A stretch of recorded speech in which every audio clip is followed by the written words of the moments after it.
La bêtise est une maladie. La bêtise est une folie, mais elle peut se guérir. Le Mali a été attaqué. Nous, les Africains, avons à nouveau été attaqués hier, 17 septembre 2024, par les terroristes qui, depuis 2011, armés par l'OTAN, ensanglantent la Libye, ensanglantent le Sahel et s'efforcent d'envahir toute l'Afrique. Le Liptako Gourma d'abord, le golfe de Guinée, le bassin du Congo, et ils sont en train de descendre sur le chemin du Zambèze, où ils veulent continuer à envahir jusqu'au Mozambique, afin de mettre la main sur les faramineuses richesses du paradis terrestre de l'homme, l'Afrique, berceau de l'humanité. Les forces armées maliennes, les FAMA, les autorités du Mali, en association avec leurs alliés de la Confédération d'Alliance des États du Sahel et leurs grands partenaires anti-impérialistes et anticolonialistes historiques de Russie, de Chine, ont apporté, comme d'habitude, une réponse idoine à la brutalité des organisations terroristes implantées par l'alliance impérialiste qui a attaqué et saccagé la Libye depuis 2011, l'OTAN. Dans le concert des voix qui s'élèvent pour soutenir le Mali dans cette épreuve, pour soutenir l'Alliance des États du Sahel dans cette épreuve, pour soutenir les peuples africains opprimés depuis 600 ans dans leurs épreuves, il y a une organisation, l'une des plus détestées du continent africain, à l'heure qu'il est, qui s'appelle la CEDEAO. Créée en mai 1975, mais qui depuis 1991 notamment, à travers une soi-disant déclaration de principes politiques, a été détournée de sa finalité solidaire par le néocolonialisme français et par l'impérialisme occidental pour servir de fer de lance à la recolonisation de l'Afrique. Cette organisation, la CEDEAO, aurait pu nous rendre le service de la fermer, car il est de notoriété qu'elle a partie liée avec la déstabilisation que subit l'Afrique de l'Ouest. Mais, comme, pour ainsi dire, le chien ne change jamais sa manière inimitable de s'asseoir, et que le sorcier a ceci de pervers qu'il aime assister au deuil de ses victimes, la CEDEAO, après avoir crié au sommet de la colline, descend en bas et essaye de se répondre à elle-même. Craignant qu'on dise que son silence signifie qu'elle est complice des terroristes, des néocolonialistes et des impérialistes qui les ont armés depuis 2011, la CEDEAO s'est crue obligée de pondre quelque chose, de produire une certaine littérature, mais elle s'est prise les pieds dans le tapis de sa propre littérature et son communiqué est le plus grand aveu de sa culpabilité. Si je vous parle aujourd'hui, mercredi 18 septembre 2024, à 13h et bientôt 28 minutes de France, c'est parce que j'ai attrapé la CEDEAO la main, dans le sac du mensonge, de la contradiction et de la trahison, une fois de plus. Il faut rappeler, assez rapidement, à partir de ce communiqué, les preuves que la CEDEAO est complice. Oui, je vous dis, le communiqué que la CEDEAO a sorti aujourd'hui, 18 septembre 2024, prouve qu'elle est complice. Donc, pour cela, je vous donne lecture du communiqué. Ensuite, je vous fais une analyse du communiqué. Communiqué. Donc, la CEDEAO condamne les attaques terroristes contre les installations militaires à Bamako, au Mali.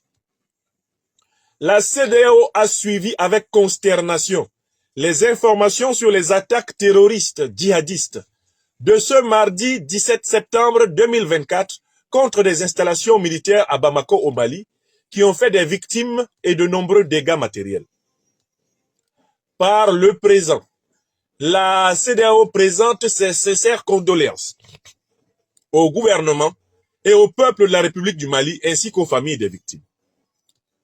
Elle tient à réaffirmer sa ferme condamnation de toute attaque terroriste qui menacent la paix et la sécurité des populations de la région ouest africaine.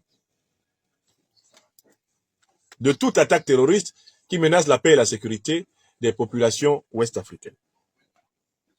Enfin, la CEDEAO souhaite réitérer son ferme engagement en faveur de toute initiative visant à œuvrer pour la paix, la sécurité et la stabilité dans la sous-région. Fait à Abuja, Nigeria, le 18 septembre 2024, la commission de la CEDEAO. Voilà le texte du communiqué. Vous avez entendu au moins une fois. Je relis une deuxième fois pour que ça reste un peu en trace dans votre esprit. Parce que certains n'ont pas encore lu le texte et ne l'ont pas sous les yeux comme moi.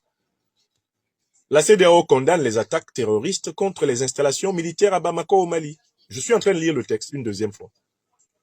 La CEDEAO a suivi avec consternation les informations sur les attaques terroristes djihadistes de ce mardi 17 septembre 2024 contre les installations militaires à Bamako au Mali, qui ont fait des victimes et de nombreux dégâts matériels. Par le présent, la CEDEAO présente ses sincères condoléances au gouvernement et au peuple de la République du Mali, ainsi qu'aux familles des victimes. Elle tient à réaffirmer sa ferme condamnation de toute attaque terroriste qui menace la paix et la sécurité des populations de la région ouest africaine.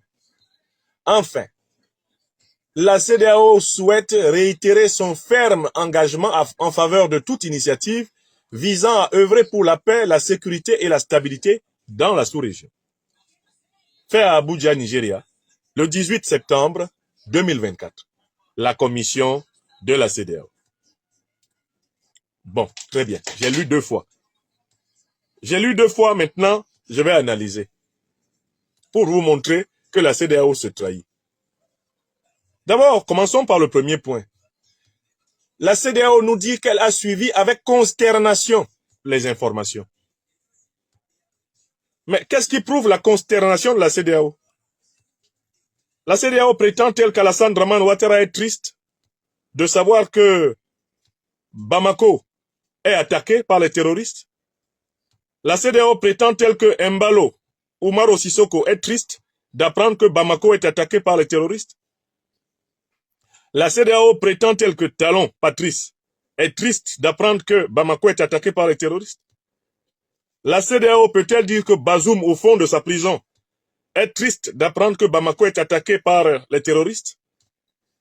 La CEDEAO dit-elle que Macky Sall et tous ceux qui ont hérité de sa politique félonne est triste d'apprendre que Bamako est attaqué par les terroristes? Si c'était vrai, pourquoi la CEDEAO a-t-elle envisagé d'attaquer le Niger? Je recommence. Si cela est vrai, si vous êtes triste qu'il y ait des attaques militaires contre Bamako, pourquoi vous prépariez des attaques militaires contre le Niger? Une organisation qui a envisagé d'attaquer militairement un pays ouest africain pour y rétablir un satrape qui soutenait les terroristes. Est-ce qu'une telle organisation est digne de nous parler de sa consternation?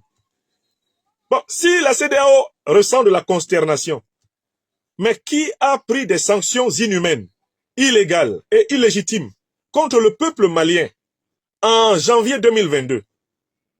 Sanctions qui ont entraîné des morts au Mali, qui ont entraîné des raréfactions de médicaments au Mali, sanctions qui ont entraîné l'effondrement de plusieurs entreprises au Mali, sanctions qui ont entraîné la perte de leur formation, leur éducation à des enfants entiers, à des familles au Mali. N'est-ce pas la CEDEAO qui a pris ces sanctions? Par ailleurs, comment peut-on imaginer que la CEDEAO soit triste que le Mali soit attaqué par les terroristes, alors que les principaux chefs d'État de la CEDEAO ont plusieurs fois été pris la main dans le sac des déclarations de guerre contre les pays de l'Alliance des États du Sahel? Qui a oublié en particulier cet élément audio dans lequel Alassane Dramane Ouattara et Boubou Cissé, 2 complices du néocolonialisme français et de l'impérialisme occidental, s'exprimaient sur leur volonté de faire tomber le Mali en 2 semaines? Donnons-leur la parole pour ceux qui ont des problèmes de mémoire. Parce qu'il y a trop de gens qui ont des problèmes, qui ont des problèmes de mémoire. Ça va bien, c'est où là? Je suis arrivé hier sur Ah, Abidjan. d'accord, on m'a fait le message, mais je ne savais pas si tu étais à Niamey ou à Abidjan. Écoutons-les. Je suis arrivé hier. Ah, ben, je suis content, je suis Je content. vais rester quelques jours ici. D'accord, en attendant Oui, qu'on se voit, je voulais que tu me briefes un peu. oui, Parce oui, que oui. je vois le président de la commission aujourd'hui avant qu'il n'aille au Burkina. C'est les gens de la CEDEAO qui D'accord. parlent. Voilà, Ok. comment les Ouattara choses se passent au et Boubou Mali. Cissé.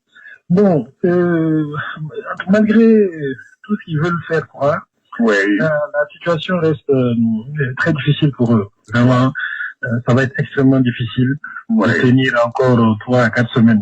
oui. Je m'arrête d'abord là. Boubou Cissé et Alassane Ouattara s'entendent pour dire que on est en 2022, que le Mali ne peut pas tenir plus de 3 à 4 semaines. C'est-à-dire que depuis 2022, on a toutes les preuves qu'Alassane Ouattara veut l'effondrement du Mali. Oh, Alassane Ouattara, c'est le grand pâtre de la CEDEAO.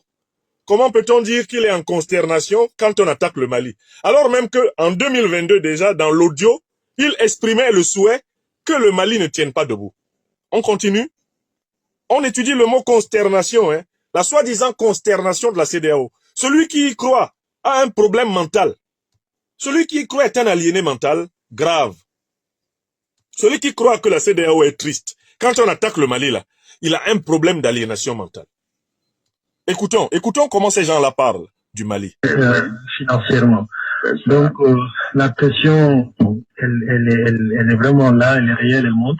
Oui, Économiquement, les prix ont flambé, oui, y inclut les denrées alimentaires. C'est difficile aujourd'hui de se procurer du riz à un prix normal, du sucre, oui. tout ce qui est si. Donc là, vous écoutez des dirigeants de la CEDEAO qui envisagent d'affamer le Mali en 2022. Que le prix du riz, que le prix du sucre, que le prix de l'huile continue à grimper pour que le Mali s'effondre. C'est ce qu'ils voulaient en 2022. Nous sommes en 2024. Est-ce qu'ils ont changé d'intention? La suite. Continuez de parler. Dites ce que vous vouliez pour le Mali. Le bâtiment aussi a été affecté. Oui. Mais même la main-d'œuvre commence à se plaindre un peu parce que les gens ne travaillent pas. Oui. Donc, je pense qu'ils ont beaucoup de pression. Oui. Mais bon, ils essayent de gérer ça. Faire croire qu'il n'y a pas de problème. Voilà, c'est le contraire. Mais c'est vraiment, on voit qu'ils n'ont pas d'économistes parmi eux, quoi. Comment C'est ils ça, pensent c'est ça. ceux qui Oui, vont oui. un pays Oui, qui a 30 à 40% de son budget financé par l'extérieur? oui. Ils pourront- Donc, Alassane Draman Ouattara continue à expliquer que pour lui, le Mali va s'effondrer. On est en 2022, il parle avec Boubou Cissé, le renégat du Mali. En 2022, le Mali doit s'effondrer parce que financièrement, le Mali serait dépendant de l'extérieur, c'est-à-dire, eh bien, de la Banque de France, du FMI, la Banque mondiale, qui sont ses maîtres, à lui Ouattara. Alassane Ouattara espère que le Mali s'effondre. Et il dit que les dirigeants maliens sont des idiots s'ils pensent qu'ils peuvent tenir. La suite. Ils pourront payer les salaires 1 ou 2 mois, mais c'est tout. Après, ils ne pourront même plus payer les salaires. Quelqu'un qui prétend que les dirigeants maliens ne vont pas être capables de payer les salaires après 2 mois, en janvier 2022, est-ce qu'il peut être dans la consternation quand on attaque le Mali? Chers amis des réseaux sociaux qui écoutez cette conférence, est-ce que quelqu'un qui se réjouit de l'idée que le Mali ne soit pas capable de payer les salaires de ses fonctionnaires, de ses salariés, de ses ouvriers, est-ce qu'une telle personne peut signer un communiqué pour dire qu'elle est consternée quand on attaque le Mali? Les attaques contre le Mali servent exactement le projet qu'Alassane Draman Ouattara et les dirigeants néocolonisés de la CEDEAO ont toujours eu contre le Mali. Depuis que le Mali a décidé de sortir de l'emprise de la puissance néocolonialiste française et de l'impérialisme occidental de l'OTAN, il est question de le déstabiliser, il est question de le détruire, il est question de le dépecer. C'est la vérité. Et vous ne pouvez pas aujourd'hui nous écrire un communiqué dans lequel vous prétendez être consterné quand le Mali est attaqué, alors même que c'est vous qui l'attaquez. En réalité, la suite. 1 milliard d'emprunts régionaux. Absolument. Donc en 2021, ils n'auront pas ça. Comment ils vont faire? Ils n'ont plus accès à ça. Oui, absolument. Le ministre des Finances a fait sortir une lettre il y a une dizaine de jours où il menaçait carrément les banques commerciales à souscrire. Oui. Et puis il a insisté pour qu'ils souscrivent physiquement. Voilà des gens, hein. Donc, ils veulent du bien au Mali. Écoutez-les comment ils veulent du bien au Mali. L'actionnariat malien est le plus important, quoi. Ouais, sur la BMS. La Banque de solidarité et voilà, exactement. Et puis la Banque de développement. Voilà. Bon, c'est terrible. C'est la seule, je pense que maintenant, Choguel a pu trouver un moyen de faire adhérer une bonne partie de la population à un combat que lui seul est en train de mener, quoi. Maintenant, c'est le combat contre la France, c'est le combat contre l'Occident. Donc, il y a un certain nombre de gens qui sont derrière eux pour ça.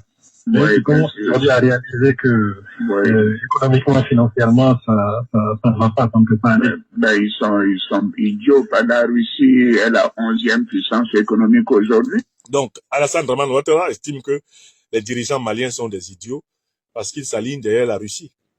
Or, lui, Alassane Draman Ouattara, peut-être est à la tête de la Côte d'Ivoire, qui serait une plus grande puissance économique que la Russie. C'est peut-être ce qu'il veut nous dire, Ouattara Draman, puisqu'il a gouverné plus de 250 pays. Mais vous notez au passage que faire tomber le Mali, provoquer l'effondrement du Mali, c'est l'objectif de la CEDEAO qui est avoué dans cet audio. Continuez, messieurs. Racontez-nous votre projet pour le Mali. Oui, la Russie n'emprunt pas les moyens du Canada ou de la Corée. Voilà quelqu'un. C'est pas la Russie qui va régler leurs problèmes. Il est président d'un pays qui n'est pas une puissance. C'est des ignorants. Voilà. Ils sont très naïfs. Ils sont vraiment très, très naïfs. Bon. Alassane Ouattara s'exprime comme s'il était canadien, comme si lui, il était américain. Il compare la Russie aux États-Unis, à la France, au Canada, etc., oubliant que lui, il est né à Sendou. Sendou, qu'il a renié au Burkina Faso. Donc, il parle comme si, à supposer que le Canada soit économiquement, soi-disant plus puissant que la Russie, ça rapporte quoi à l'Afrique? On n'en a rien à foutre. Ce qui nous intéresserait ici, c'est que lui, Ouattara, essaye de comparer la Côte d'Ivoire à la Russie, puisqu'il est président de la Côte d'Ivoire, soi-disant. Vous voyez comment ils sont nuls, ces individus? Ce sont des nègres complètement invertébrés, qui n'ont aucune substance, aucune existence propre. Et c'est ça le projet qu'ils avaient pour le Mali. Voilà le vrai projet de la CEDEAO pour le Mali. Continuez. Qu'est-ce que vous aviez prévu pour le Mali? Il n'y a pas de gens qui réfléchissent autour d'eux et puis sur ces aspects économiques-là. Mais la réalité vraiment est en train de les rattraper. Moi, je pense qu'ils seront écrasés par ça d'ici 2 semaines maximum. Voilà. Boubou Cissé, en 2022, espérait que le régime du président Assimi Goïta soit écrasé en 2 semaines. Alassane Draman Ouattara fait partie du complot qui veut que le Mali soit écrasé, que la révolution du Mali Koura soit écrasée. Donc Alassane Ouattara ne peut pas, là, en 2024, nous faire croire qu'il a écrit un communiqué pour dire qu'il est triste quand on attaque ce que lui, il veut écraser. Boubou Cissé et lui avouent que leur projet, c'est d'écraser le président Assimi Goïta et ses compagnons. C'est ce qu'ils disent là, dans l'audio, que vous avez tous. Donc, qui peut prendre au sérieux un communiqué de la CEDEAO qui dit que la CEDEAO ressentirait de la consternation? Quelle consternation? Je comprends pas. On dirait qu'ils sont tombés sur la tête. Oui. Et puis, c'est pas Choguel l'élément vraiment important. Hein. Ils le prennent plus au sérieux, mais c'est plutôt, ils l'utilisent. Mais c'est surtout le ministre de la Défense et le ministre de l'Intérieur. Oui, en tout cas, la défense, j'ai toujours su qu'il était un peu, le plus jusqu'au boutiste, quoi. Oui, c'est un rusophone. Il pense que quand il va voir que la Russie peut pas les aider, en dehors de leur faire des promesses et d'envoyer quelques vieux matériels. Alors, Alassane Ouattara évoque très clairement ici le fait qu'ils vont déstabiliser militairement le Mali. Il prétend que la Russie ne pourra pas aider militairement le Mali à résister aux assauts des terroristes, des néocolonialistes et des impérialistes qui sont le bord auquel appartient la CEDEAO. Oui ou non? Alassane Ouattara annonçait très clairement ici les hostilités militaires contre le régime malien. Mais ce n'est pas un hasard si, quelque temps plus tard, il devait tenter d'infiltrer un commando de 49 mercenaires à l'aéroport de Bamako, qui a été l'une des cibles envisagées par les terroristes le 17 septembre. Alassane Ouattara avait prévu d'y installer une petite base permanente de mercenaires. Et c'est pour cela que le 12 juillet 2022, ces mercenaires étaient interceptés par l'armée malienne et incarcérés, comme vous le savez, n'est-ce pas? Donc, Alassane Ouattara, Boubou Cissé, tous les ennemis du peuple malien et de la souveraineté africaine avaient déjà prévu d'attaquer militairement le Mali. De telle façon que les attaques militaires que subit le Mali, que ce soit celle de Tinzaouaten ou celle de Bamako, font partie du plan qui a été annoncé par la CEDEAO à travers ses principaux dirigeants et ici, Alassane Draman Ouattara. Donc, vous voyez déjà que la CEDEAO commence par un premier mot qui n'a pas sa place. Elle n'est pas consternée. La CEDEAO se réjouit de l'attaque qu'a subi le Mali. Un point, si j'ai l'occasion... Oui, non, j'essaierai de te voir ça avant de... Je pars, je crois, c'est mercredi ou jeudi, mais je ferai tout pour te voir. D'accord. Avant de voyager. J'en pars, on a le sommet à Accra le jeudi. Alors, est-ce que vous savez quel sommet Alassane Ouattara évoque? Le sommet qui devait avoir lieu à Accra le jeudi.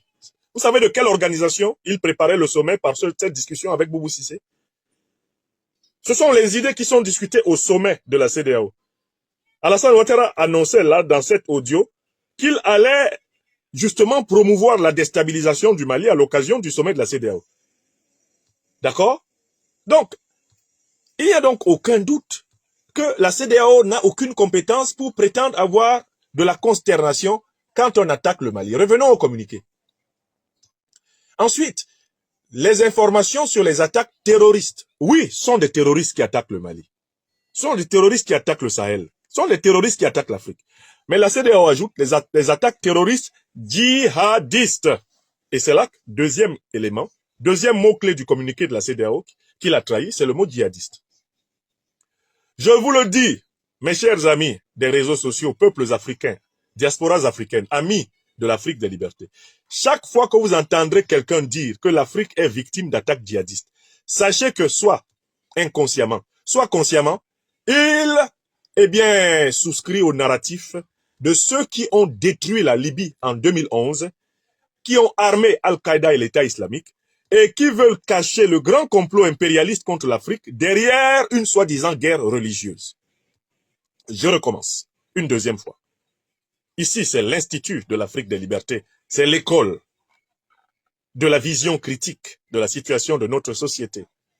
Chaque fois que vous entendez quelqu'un dire « l'Afrique est attaquée par des djihadistes », première hypothèse, c'est un ignorant. Voilà pourquoi il répète le storytelling que l'OTAN a élaboré pour cacher en réalité son plan de déstabilisation du continent, qui a commencé par le saccage de la Libye, la déstabilisation du Sahel, dans le but de contrôler le Liptako Gourma, de contrôler le golfe de Guinée, de contrôler le bassin du Congo, de contrôler les grands minerais d'Afrique australe. Pour déguiser ce plan, l'OTAN a décidé de faire croire à l'opinion africaine et internationale que l'Afrique est attaquée par des groupes pour des raisons religieuses. Voilà pourquoi ils ont élaboré le concept de djihadisme, pour l'appliquer justement aux terroristes qui sont des mercenaires qu'ils ont armés en Libye, justement contre l'Afrique. Donc, dès que vous entendez une organisation politique, comme la CEDEAO, utiliser le mot djihadiste pour désigner les terroristes, sachez qu'à ce niveau, là, ce n'est pas de la naïveté. Ils font partie du narratif mensonger que l'OTAN a élaboré pour cacher son jeu aux plus naïfs des Africains et aux moins informés des citoyens de cette planète. Il n'y a pas de djihadistes qui s'attaquent à l'Afrique. Ceux qu'on appelle les djihadistes, ce sont des terroristes, des mercenaires payés par les puissances néocolonialistes et impérialistes. Et ils sont armés par les puissances néocolonialistes et impérialistes. Et ils sont informés par les puissances néocolonialistes et impérialistes. Et ils sont entraînés et encadrés par les puissances néocolonialistes et impérialistes. Le mot djihadisme est un cache-sexe. Le mot djihadisme est un voile jeté par le narratif otanien, le narratif impérialiste et néocolonialiste, sur les yeux des Africains les plus naïfs, pour les empêcher de voir le véritable complot contre l'Afrique. Donc quand vous retrouvez ça ici, à l'intérieur d'un communiqué de la CEDEAO, cela prouve justement que la CEDEAO fait partie du problème. Qu'elle fait partie de ceux qui promeuvent le mensonge sur la réalité de la déstabilisation de l'Afrique. La CEDEAO ne veut pas nommer clairement l'ennemi. L'ennemi, c'est celui qui pendant 6 mois a bombardé la Libye, a assassiné Kadhafi. Cet ennemi a opéré en coalition avec Al-Qaïda et l'État islamique, organisation terroriste issue de ses propres renseignements généraux. Cet ennemi qui a frappé la Libye pendant 6 mois, au mépris du droit international, qui a assassiné Kadhafi, c'est l'OTAN. Et je cite le président Emmanuel Macron.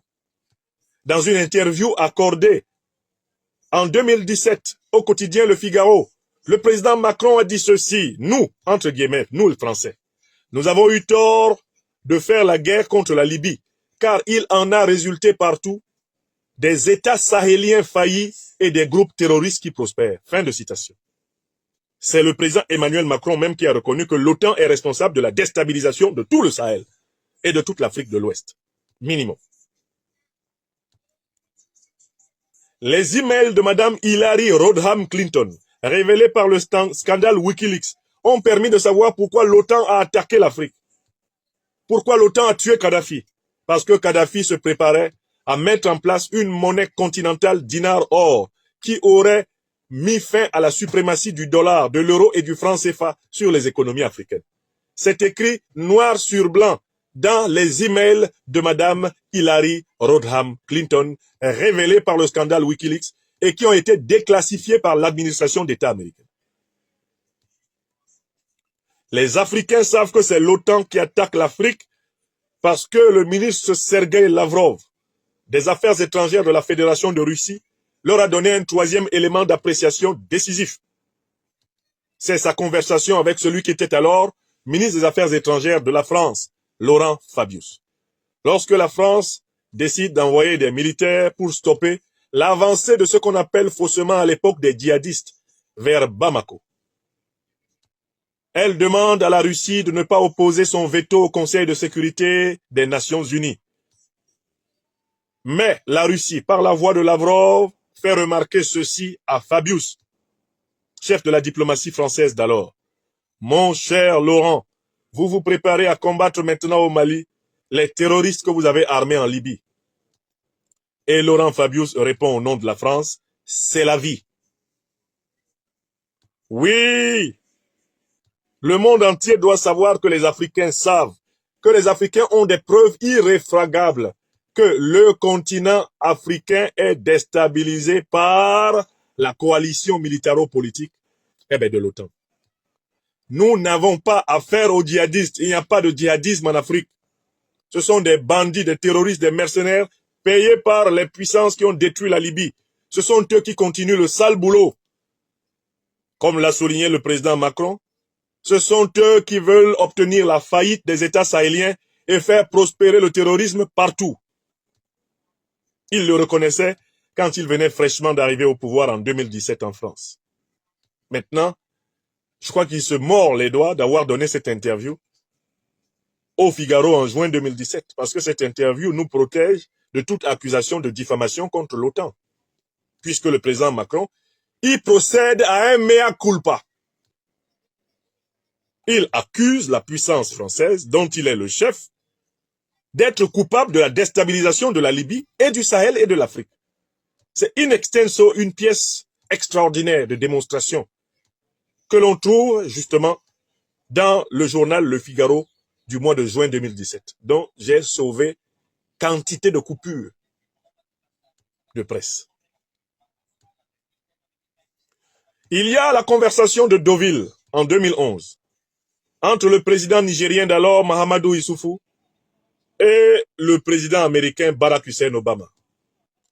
De son meilleur anglais, Mahamadou Issoufou dit à Obama, Mr. President, please don't destroy Libya. If you destroy Libya, you will destabilize all Africa. Monsieur le président Obama, pardon, ne détruisez pas la Libye. Si vous détruisez la Libye, vous allez déstabiliser toute l'Afrique. Et Obama répond fermement et impitoyablement à Mahamadou Issoufou. No, we will finish the job. Non, nous irons au bout de notre plan. Le bout du plan, c'était quoi? Saccager la Libye, voler les armes et l'argent de la Libye, en association avec Al-Qaïda et l'État islamique. Envahir le Sahel. Imposer aux Sahéliens d'accepter la réinstallation des bases de l'OTAN. Descendre ensuite sur le golfe de Guinée, après avoir lâché au préalable des groupes terroristes sur le Nigeria, le Bénin, le Togo, la Côte d'Ivoire, le Cameroun. Et après cela, imposer aux pays du Golfe de Guinée les bases militaires de l'OTAN. Descendre, comme on le fait maintenant sur le Congo, à travers le Rwanda et l'Ouganda, le tailler en pièces, imposer l'installation des bases de l'OTAN sur le sol du Grand Congo africain. Descendre sur le Mozambique, envoyer les terroristes pour attaquer les Mozambicains. Ensuite, imposer aux Mozambicains d'accepter l'aide militaire des satellites de l'OTAN, tel le Rwanda de Kagame. Et par la suite, ramasser le gaz et le pétrole de l'OTAN avec Total. Et le gaz et le pétrole du Mozambique avec Total. C'est le business plan de l'OTAN que l'Afrique subit.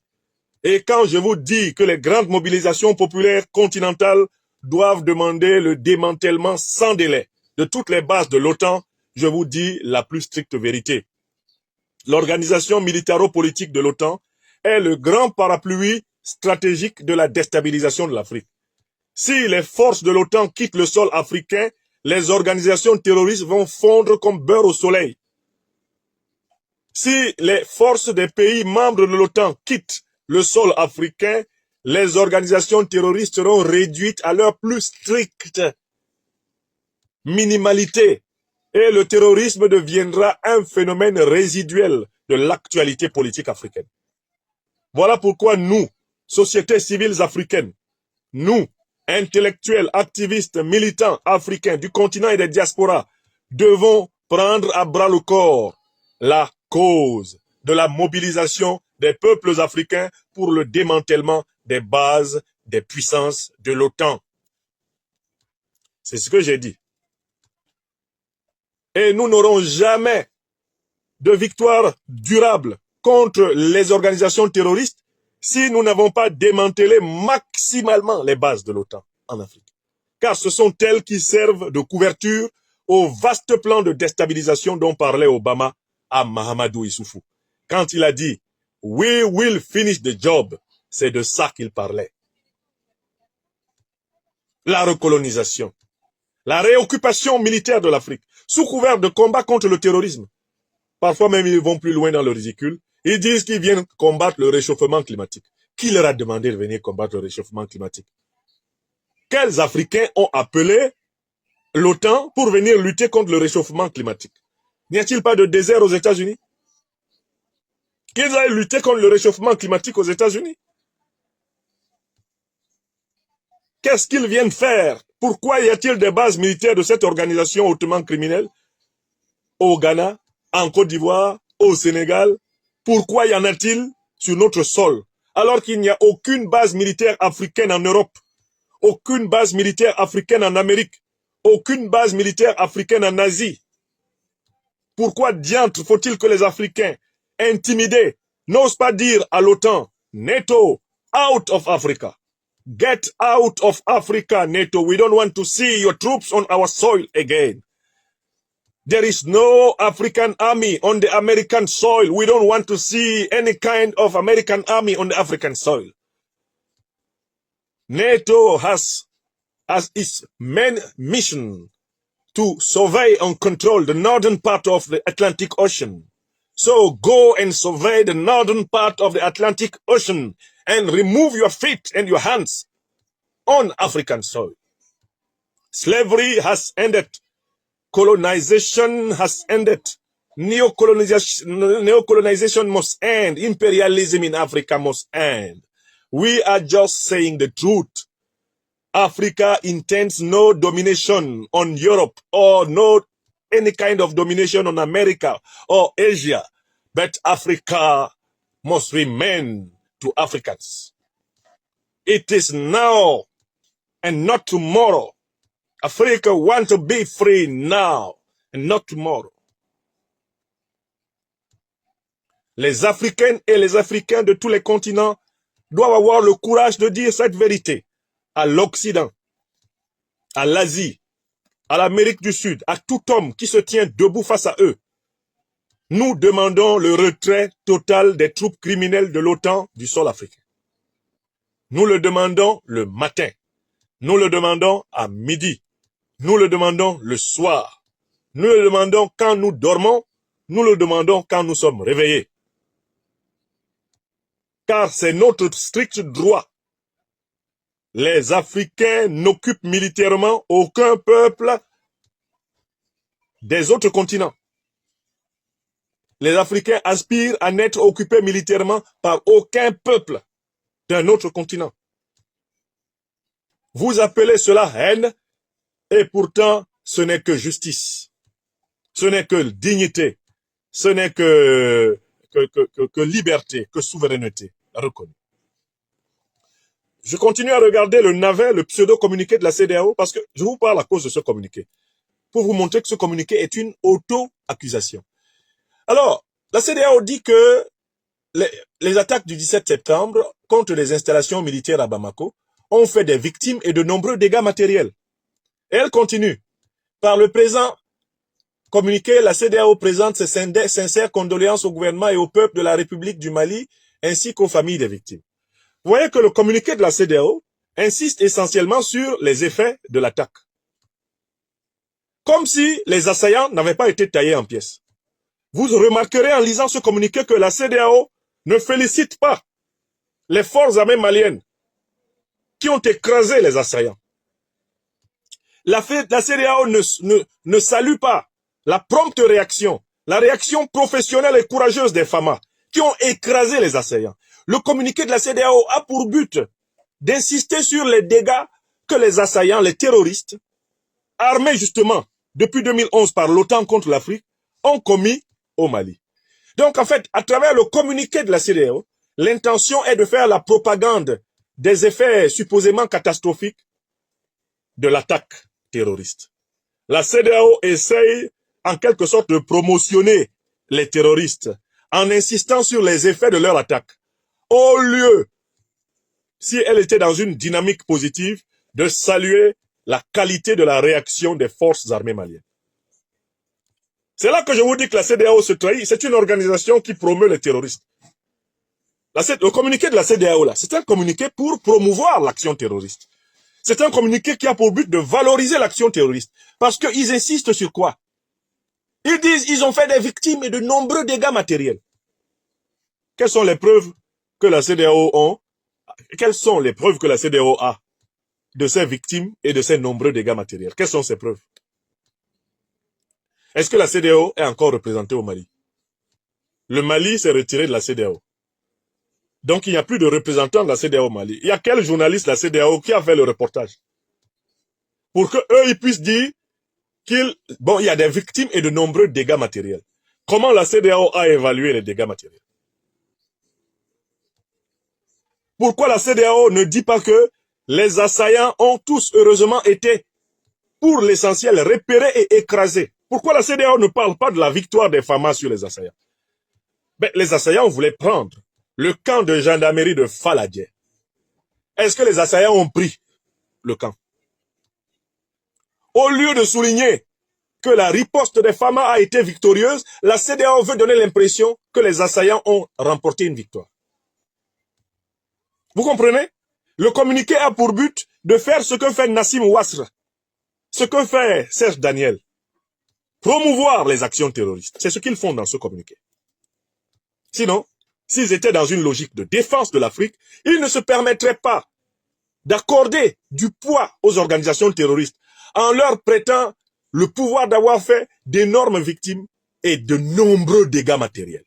Comme si tout le Mali avait été détruit le 17 septembre. Et le paragraphe suivant, la trahison de la CEDEAO continue dans cette écriture de traître, de cynique, cette écriture diabolique. Elle tient à réaffirmer sa ferme condamnation de toute attaque terroriste qui menace la paix et la sécurité des populations de la région ouest africaine. Mais on pose la question à la CEDEAO. Est-ce que vous avez condamné l'OTAN? Parce que c'est l'OTAN qui a organisé la déstabilisation du Sahel. Mais pourquoi vous ne pouvez pas condamner l'OTAN? On ne peut pas condamner les attaques terroristes sans condamner l'alliance militaro-politique qui en est la parraine. Voilà, des gens font semblant de condamner les terroristes comme si les terroristes avaient poussé de terre comme des champignons. Comme si les terroristes étaient des entités sui generis. Alors que nous savons très bien que les terroristes d'Al-Qaïda et d'État islamique ont envahi le Sahel grâce à la grande opération militaire de l'OTAN en 2011 en Libye. Les gens de la CEDEAO ont-ils les couilles de dire à l'OTAN, nous savons que c'est vous qui avez attaqué depuis 2011 notre continent. Nous savons que dans cette attaque, vous êtes associés avec vos propres créatures, Al-Qaïda et l'État islamique, et que c'est ainsi que vous avez envahi le Sahel. Donc, nous vous condamnons parce que c'est vous qui attentez à la paix, à la sécurité des populations de la région ouest africaine. Est-ce qu'ils peuvent avoir le courage de le dire? Non. En fait, c'est un communiqué qui est là pour semer la confusion. Donner l'impression que les terroristes n'ont rien à voir avec leur maître. Mais comment les terroristes peuvent-ils attaquer avec des drones? Avoir du renseignement satellitaire, alors qu'on sait qu'il n'y a aucune organisation terroriste qui possède un satellite. Que les satellites militaires sont essentiellement détenus par des États. Comment donc les terroristes qui opèrent au Sahel peuvent utiliser des drones s'il n'y a pas des États détenteurs de satellites militaires qui les renseignent? Donc, vous voyez que la CEDEAO, c'est vraiment une organisation de vipères. Sont des anti-africains, sont des individus ignobles. Parce que quand ils prétendent dénoncer les attaques terroristes, ils sont incapables de nommer l'origine de ces attaques. C'est-à-dire, en réalité, ils ne peuvent pas nommer leur maître. Ils savent très bien que ce sont leurs maîtres qui ont attaqué la Libye, qui ont tué Kadhafi. Ils savent très bien que les terroristes ne sont que les mercenaires, qui, avec l'OTAN, ont envahi le Sahel depuis 2011 jusqu'à ce jour. Nous sommes dans une continuité historique. Vous ne devez pas oublier que ce qui se passe au Mali, au Burkina, au Niger, au Cameroun, ce qui se passe au Nigeria, ce qui se passe maintenant au nord du Bénin, au nord du Togo, ce qui se passe en Afrique, c'est la conséquence approfondie de la grande invasion de l'OTAN en Libye. Et cette invasion a été menée par l'OTAN dans le but de se rendre indispensable à l'Afrique et d'installer son commandement de l'Atlantique Sud sur le sol africain. À partir de là, une organisation comme la CEDEAO, ses communiqués sont nuls et de nul effet parce que ce sont des communiqués qui ne portent pas sur le fond du problème. Dernier paragraphe. Enfin, la CEDEAO souhaite réitérer son ferme engagement en faveur de toute initiative visant à œuvrer pour la paix, la sécurité et la stabilité dans la sous-région. Quelle initiative elle peut prendre? La CEDEAO est contrôlée par l'OTAN. Elle est contrôlée par le néocolonialisme français. Or, l'OTAN, le néocolonialisme français ont activement participé à la destruction de la Libye et à la déstabilisation du Sahel. Donc, la CEDEAO peut compter sur qui pour combattre la déstabilisation de l'Afrique, alors même qu'elle est sous le contrôle des déstabilisateurs de l'Afrique. Voici des gens qui font semblant de se cacher derrière leurs petits doigts. Ils ne peuvent pas tenir une réunion sans que l'OTAN soit au courant de tout ce qu'ils disent. L'OTAN a un bureau dans tous leurs bureaux. Alassane Ouattara lui-même a donné à l'OTAN le commandement de l'armée ivoirienne. De telle façon que tout le monde sait que les attaques qui sont menées par l'AES sont en partie menées à partir des territoires de la CEDEAO. Qu'est-ce qui a créé la tension entre le Bénin et le Niger? Si ce n'est le fait que le Niger a eu les preuves que la CEDEAO et l'OTAN organisaient à partir du territoire béninois des attaques contre le Niger. Qu'est-ce qui augmente la tension entre le Burkina Faso et la Côte d'Ivoire? Si ce n'est le fait que la Côte d'Ivoire, le Burkina Faso s'est rendu compte qu'il y avait un centre de déstabilisation du Burkina, piloté par l'OTAN, le néocolonialisme français, à partir de la Côte d'Ivoire. Le président Ibrahim Traoré l'a dit publiquement. Oui ou non? Donc en fait, la CEDEAO fait partie de l'alliance de déstabilisation de l'AES. La CEDEAO fait partie de ceux qui ont, de près ou de loin, participé et organisé l'attaque du 17 septembre. Elle est du côté des déstabilisateurs. Elle ne peut donc pas publier un communiqué pour dénoncer ses propres œuvres. Car selon un vieux principe du droit privé, public et international, nul ne peut se prévaloir de ses propres turpitudes. Nul ne peut se prévaloir de ses propres turpitudes. La CEDEAO ne peut pas être d'un côté une organisation de vassaux de l'OTAN qui a attaqué l'Afrique, tué Kadhafi, en association avec Al-Qaïda et l'État islamique, et de l'autre côté, venir nous dire ses condoléances pour les conséquences des actes de l'organisation qui est sa tutrice, les actes de l'organisation qui est sa parraine, l'organisation à laquelle elle sert, dans laquelle elle sert, car la CEDEAO aujourd'hui n'est rien d'autre qu'une succursale de l'OTAN et du néocolonialisme français. C'est la vérité. La CEDEAO fait partie du problème qu'elle dénonce. Par conséquent, elle ne peut pas clairement dénoncer ce problème, puisque dénoncer ce problème, c'est se dénoncer.